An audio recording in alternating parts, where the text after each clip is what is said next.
On January 29, 2025, an Army Blackhawk helicopter and an American Eagle passenger jet collided in midair over Washington, D.C. 67 people died. Both aircraft crashed into the Potomac River. The Blackhawk was on the air traffic controller on duty that night. The FAA has not released her name. But we know this. She was working her 6th consecutive day. The FAA's own rule says no more than 6 days in a row without time off. She'd hit the limit.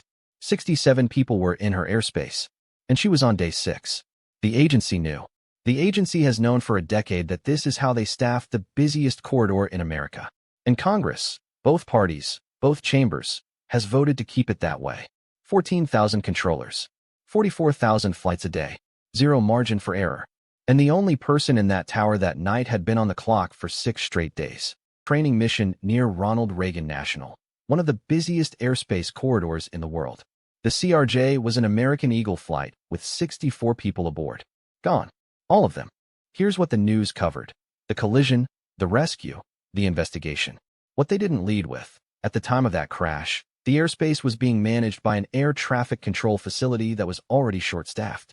Investigators have not ruled it out as a contributing cause. And if you think that's a staffing problem, here's what you need to understand about how dangerous that really is. The FAA employs roughly 14,000 air traffic controllers. They handle more than 44,000 flights every single day. Zero margin for error. Here's the math. Over the last decade, the FAA lost 6% of its controller workforce. Flights increased by 10%. The agency was supposed to hire roughly 3,000 new controllers. They hired 2/3 of that. 200,000 people applied.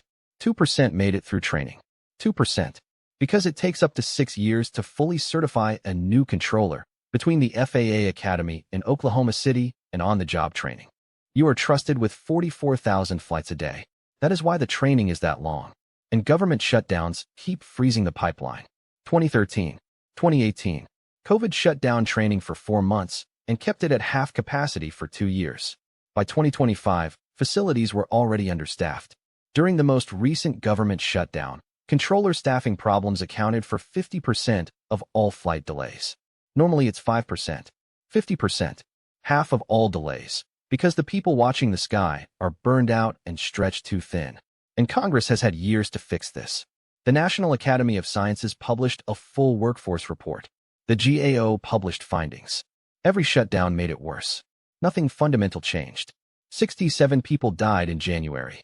The system is still running on fumes. No one is going to prison. I'm going to lose it. I need to go off on a rant here. 6% fewer controllers, 10% more flights.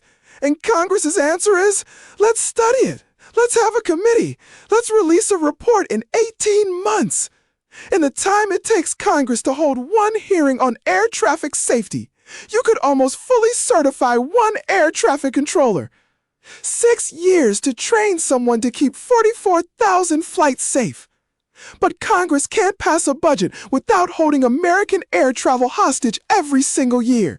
50% of all flight delays during a shutdown, caused by a staffing crisis that has been documented, studied, and ignored. And the airlines? Record profits, stock buybacks, executive compensation in the tens of millions. The FAA? Still short thousands of controllers. The training pipeline? Still broken. The aviation system is one exhausted controller, one bad handoff, one understaffed facility, away from another midair collision. The fix is straightforward in theory. Congress just has to actually prioritize it and fund the pipeline consistently instead of freezing it every time there's a budget fight. But they don't.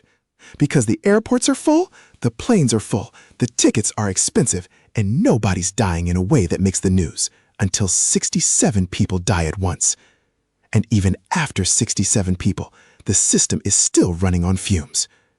If you walked through an airport recently and saw how tired the staff looked, that is not a coincidence.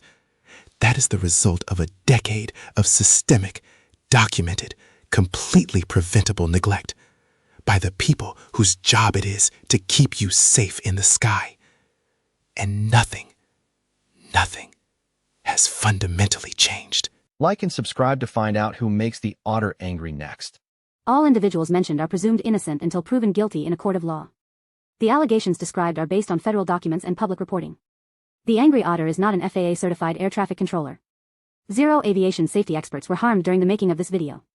This video was not produced with federal aviation funds.